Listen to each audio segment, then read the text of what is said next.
Hey, I'm Abe, and today you're going to learn about what interest is and why it exists. Interest is essentially the cost of money. And there's a cost associated because there's a risk involved. And it's the transference of money from one party to the other. So the higher the risk, the higher the cost of that money, or the higher the interest rate that ends up getting applied to that transference. And usually there's a time horizon. When you borrow money from the bank isn't saying, yeah, pay me back whenever you feel like it. I mean, when you borrow $20 from your parents or a friend, they're usually not, they may even say just those words, pay me back whenever. But there is the implicit assumption that at some point you will pay them back. If I loan you $100 and I say, I want $110 when you give it back, the extra $10, that's the interest. And that's a 10% interest rate. $10 out of 100, it's 10%. And the $100 is what is called the principal. And these are just basic loan terminology. And that specific example, the 100 to 110, is an example of simple interest. And the interest is charged at the end of the time period. Say, I want you to pay it back at the end of 1 year. 10%, 1 year, your interest rate is 10%. That's it. There's such a thing as compound interest where it may change how many times or when the interest is applied, even though the overall interest rate is basically the same. But we'll get into that in a different video as it's a little bit more complicated and it has broader and far-reaching implications as well. That's very important. Banks and governments charge you interest when you get a loan from them. School loans, car loans, mortgages, all of the above. Interestingly though, you, perhaps without knowing it, are charging the bank and are charging government's interest as well.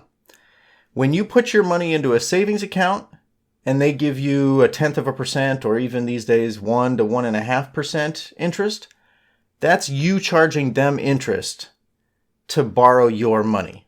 It doesn't feel that way because you're not, setting up a loan with the bank and saying, I'm going to officially loan you $100, but that is essentially what you're doing. And when we're talking about governments or government level or maybe even corporate level loans involving you, when you buy a bond, whether it's a company bond, a federal bond, a state or municipal bond, that bond is a loan.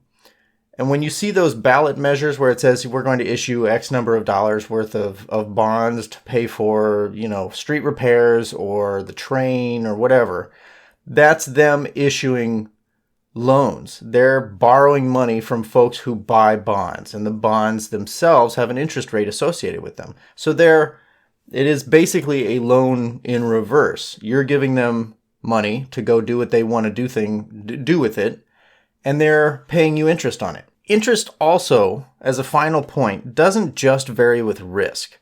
You might look at the interest rates right now, which generally are very low and possibly the lowest we will ever see, and compare them to, say, interest rates back in the 80s. And interest rates in the 80s were 18%, 20%, 16%. They were very high. So was that period of time significantly riskier than now? Yes and no. And it isn't just risk.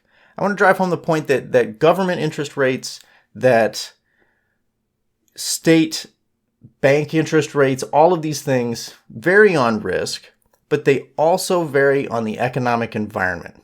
Is the economy doing really well? Is it doing very poorly? And you'll see the interest rates vary primarily based on that. And what does the inflation look like? All of those things go into what interest rates are or will be.